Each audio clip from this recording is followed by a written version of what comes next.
एक खास शख्सियत के साथ मुलाकात। देखिए जयदेव पटेल के साथ नंबर 1 इंडिया न्यूज पर रोजाना रात 9 बजे। नमस्कार व्यूअर्स, मैं जयदेव पटेल और आप देख रहे हैं नंबर 1 इंडिया न्यूज। आपका एक बार फिर स्वागत है एक खास शख्सियत के साथ मुलाकात प्रोग्राम में। आज हम बात करेंगे अमेरिकी राष्ट्रपति डोनाल्ड ट्रंप ने रेसिप्रोकल टैरिफ को लेकर के बड़ा ऐलान करते हुए कहा कि हम अन्य देशों से लगभग आधे टैरिफ लेंगे जो वो हमसे वसूल रहे हैं, इसलिए टैरिफ पूरी तरह से पारस्परिक नहीं होंगे। ऐसे में नए टैरिफ रेट के मुताबिक अमेरिका भारत से 26% टैरिफ वसूलेगा। इसका इंडियन एक्सपोर्ट सेक्टर पर कितना असर होगा, इन्हीं तमाम मुद्दों पर बात करने के लिए हमारे साथ खास मेहमान है federation of Indian export organisation के सीईओ अजय साय। अजय साय जी, आपका बहुत स्वागत है आज हमारे प्रोग्राम में। थैंक यू जी अजय साय जी, आपसे मेरा पहला सवाल है कि अमेरिकी राष्ट्रपति डोनाल्ड ट्रंप ने रेसिप्रोकल टैरिफ को लेकर के जो बड़ा ऐलान करते हुए ये कहा कि अमेरिका भारत से 26% टैरिफ जो वसूलेगा, इसको आप कैसे देखते हैं, इस पर आपकी प्रतिक्रिया? देखिए, 26% एक बहुत ज्यादा टैरिफ है और उसका इम्पैक्ट एक्सपोर्ट पे थोड़ा जरूर पड़ेगा। लेकिन एक जो अच्छी चीज है कि जो भारत के बहुत से प्रतिस्पर्धी कंट्री हैं उन पे बहुत ज्यादा टैरिफ आया है। हमारा बहुत ज्यादा कंपटीशन, अगर लेबर इंटेंसिव सेक्टर में बात कीजिए तो चाइना, वियतनाम तो बहुत इंपॉर्टेंट कंट्री हैं। चाइना पे जो टैरिफ जो अभी लगा है वो 54% है और कुछ प्रोडक्ट पे चाइना पे कहीं 79% टैरिफ है, वियतनाम पे 46% टैरिफ है। तो एक तरह से ये एक अपॉर्चुनिटी भी होगी, जो एक्सपोर्ट चाइना और वियतनाम करते हैं उसका एक्सपोर्ट काफी इंडिया की तरफ डाइवर्ट हो सकता है। कुछ सेक्टर में हमें चैलेंजेस भी हैं जहां पे कुछ कंट्रीज जो हमारे कॉम्पिटिटर है उनके ऊपर कम टैरिफ लगा है। जैसे अगर हम मरीन प्रोडक्ट की बात करें तो मरीन प्रोडक्ट में इक्वाडोर हमारा एक बहुत बड़ा कॉम्पिटिटर है यूएस मार्केट में, उसके ऊपर 10% टैरिफ लगा, हमारे ऊपर 26% टैरिफ लगा है। इसी तरह हम कारपेट की बात करें तो टर्की के ऊपर 10% टैरिफ है, हमारे पास 26% टैरिफ है। इजिप्ट के ऊपर 10% टैरिफ है। तो ये कंट्री हमारे लिए एक प्रतिस्पर्धा में और आगे आ सकते हैं। ओवरऑल एक्सपोर्ट्स के लिए अच्छा होगा क्योंकि जिन सेक्टर्स में हम एक्सपोर्ट दूसरे कंट्री से इंडिया की ओर देख रहे हैं वो सेक्टर बहुत ज्यादा है। जिस सेक्टर में हम जो चैलेंज फेस करेंगे वो सेक्टर कम है। तो ओवरऑल एक एक्सपोर्ट्स के लिए, इंडियन एक्सपोर्ट्स के लिए पर्टिकुलरली अच्छा होगा। ये भी देखना पड़ेगा जो अपॉर्चुनिटी क्रिएट हो रही है उसको हम कैसे उसको भुनाते हैं। क्या हमारे यहाँ उस तरह की कैपेसिटी क्रिएट होगी मैन्युफैक्चरिंग की जी, क्या कॉम्पिटिटिव मैन्युफैक्चरिंग कर सकेंगे, क्या हम क्वालिटी पे फोकस कर सकेंगे।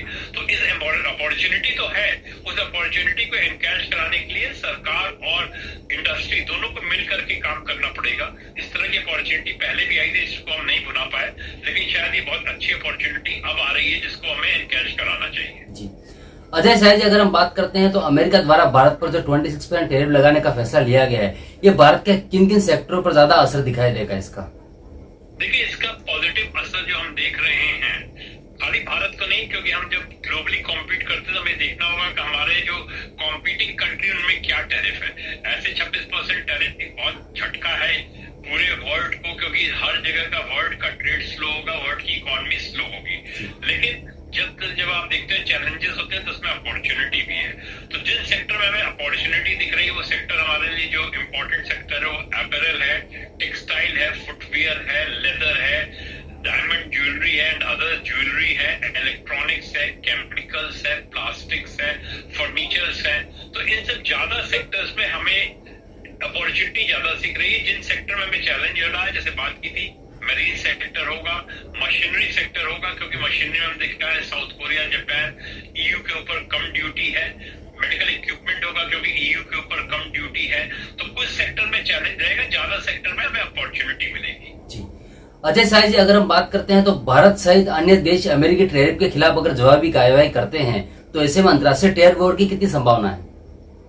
देखिए, टैरिफ वॉर एक तरह से शुरू हो गया है। आज चाइना ने डिसाइड कर लिया कि वो यूएस के ऊपर 34% टैरिफ लगा रहा है जो 10 अप्रैल से आएगा। हमने देखा है कि यूरोपियन यूनियन ने भी इस तरह की रिटेलिएशन की बात की है। कनाडा मेक्सिको में हो रही है और अब जब 57 कंट्री के ऊपर रेसिप्रोकल टैरिफ लगा है तो उसमें कुछ कंट्री रेसिप्रोकेट जरूर रिटेलिएट करेंगे। लेकिन इंडिया बहुत कंस्ट्रक्टिव वे में काम चल रहा है। हमने जब टैरिफ वॉर से पहले ही यूएस के साथ एक बायलैटरल ट्रेड एग्रीमेंट की बात की थी। हमारे प्राइम मिनिस्टर जब यूएस में गए थे तो जब यूएस प्रेसिडेंट से बात हुई तो हमने डिसाइड किया था कि हम मिशन 500 की तरफ काम करेंगे। जो हमारा बायलैटरल ट्रेड यूएस के साथ $200 बिलियन का है, उसको हम $500 बिलियन तक ले जाएंगे और हम एक बायलैटरल ट्रेड एग्रीमेंट करेंगे। इसके बाद हमारे ऑनरेबल कॉमर्स मिनिस्टर भी यूएस गए थे, वहां बातचीत की। यूएसएसटीआर की टीम इंडिया में पिछले हफ्ते मार्च के लास्ट वीक में आई थी। हम उस तरफ बढ़ रहे हैं और एक बार बायलैटरल ट्रेड एग्रीमेंट इंडिया का होता है तो रेसिप्रोकल टैरिफ से इंडिया को एक तरह से छूट मिलेगी, हमारा एक्सपोर्ट्स और कॉम्पिटिटिव होगा। जिन सेक्टर में हम अभी लूज कर रहे हैं, जैसे हमने मेरीन की बात की और अदर सेक्टर की बात की, उस सेक्टर में हम लेवल प्लेइंग फील्ड मिल जाएगा। तो बीटीए इंडिया के लिए बहुत अच्छा कदम है। पूरा क्रेडिट सरकार को जाता है जिसने प्रोएक्टिवली इसकी तरफ पहल की है। हमें अर्ली मूवर का एडवांटेज होगा, हम पहले कंट्री होंगे जो टैरिफ वॉर के बाद इस तरह की बीटीए करके अपना रेसिप्रोकल टैरिफ कम कराएंगे। तो इंडस्ट्री को हम लोग ये आश्वस्त करना चाहते हैं, ये बहुत संकट की घड़ी है लेकिन सरकार इंडस्ट्री के साथ काम कर रही है और अगर बीटीए हो जाएगा तो जो टैरिफ वॉर है उसमें इंडिया को काफी हमें डेवलपमेंट देखने को मिलेगा। जी अजय शाह जी, आपसे मेरा एक आखिरी सवाल है कि अमेरिकी राष्ट्रपति डोनाल्ड ट्रंप द्वारा अमेरिका के प्रतिद्वंदी देशों के खिलाफ जो ज्यादा जो टैरिफ लगाए गए हैं, इससे कितने नए बाजार खुलने की उम्मीद है इंडियन एक्सपोर्टर्स के लिहाज से? बड़े चैलेंज है। एक तरह से चैलेंज ये है कि हम यूएस में हमें मार्केट अपॉर्चुनिटी मिलेगी। जो कंट्री यूएस के ऊपर रिटेलिएटरी टैरिफ लगा रहे हैं, चाहे चाइना की बात करें या और कंट्री की बात करें, वहां इंडिया को मार्केट अपॉर्चुनिटी मिलेगी।